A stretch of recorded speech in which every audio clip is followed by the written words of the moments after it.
Hey everyone, welcome back to my channel.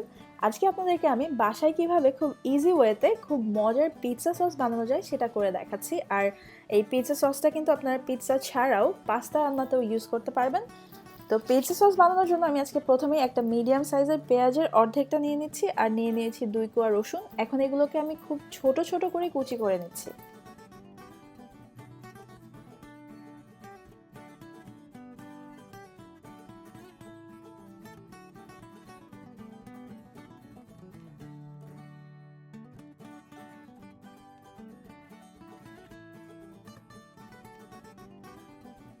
আমি 5টা medium সাইজের টমেটোকে ধুয়ে রেখেছিলাম। এখন টমেটোগুলোকে নিচের দিক থেকে এভাবে করে একটু কেটে নিচ্ছি।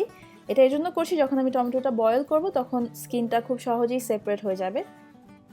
আমি চুলায় আগে থেকেই পানি বসিয়ে গরম করে রেখেছিলাম। এখন এর মধ্যে টমেটোগুলো দিয়ে দিচ্ছি আর এটাকে আমি শুধু 2 মিনিটের জন্য বয়েল করব।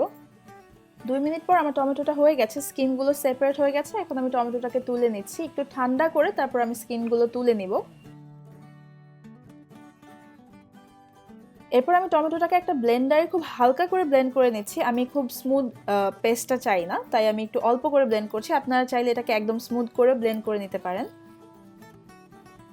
এরপর চুলায় একটা প্যান বসিয়ে আমি এর মধ্যে প্রায় 2 টেবিল চামচের মতো অলিভ অয়েল দিয়ে দিয়েছি। অলিভ অয়েলটা ইউজ করতে পারলে ভালো, আর অন্য তেল ইউজ করলেও চলবে। এর মধ্যে এখন রসুনটা দিয়ে আমি একটু নেড়ে নিচ্ছি 10 সেকেন্ডের মতো। এরপর পেঁয়াজটা দিয়ে দিয়েছি। এখন পেঁয়াজ রসুনটাকে নেড়ে আমি একটু নরম করে নিব। পেঁয়াজটা নরম হয়ে যাওয়ার পর এর মধ্যে আমি দিয়ে দিচ্ছি 1 চা চামচ অরিগানো, এটা একটা ইটালিয়ান হার্বস। এরপর দিয়ে দিচ্ছি 1 চা চামচ ড্রাইড বেসিল অথবা তুলসী পাতা। আপনারা যদি ফ্রেশ তুলসী পাতা ইউজ করতে চান সেটাও পারবেন, বাট সেটা একটু শেষের দিকে, রান্নাটা শেষ হয়ে যাওয়ার সময় দিতে হবে। এরপর আমি দিয়ে দিয়েছি 1/2 চা চামচ শুকনো মরিচের গুঁড়া, 1/2 চা চামচ লাল মরিচের গুঁড়া।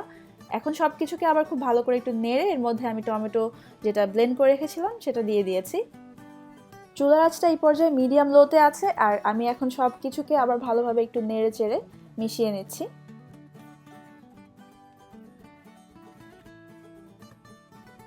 কিছুক্ষণ নেড়ে চেড়ে নেওয়ার পর এর মধ্যে আমি এখন দিয়ে দিচ্ছি লবণ আর গোলমরিচের গুঁড়া।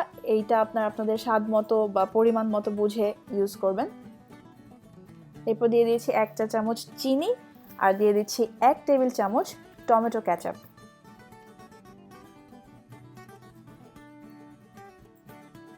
এখন সব কিছুকে আবার একটু ভালোভাবে নেড়ে নিচ্ছি।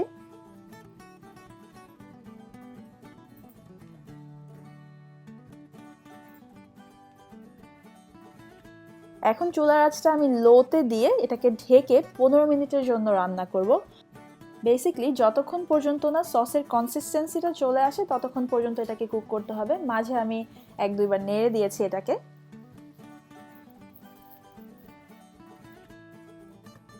সসটা হয়ে গেছে আমার।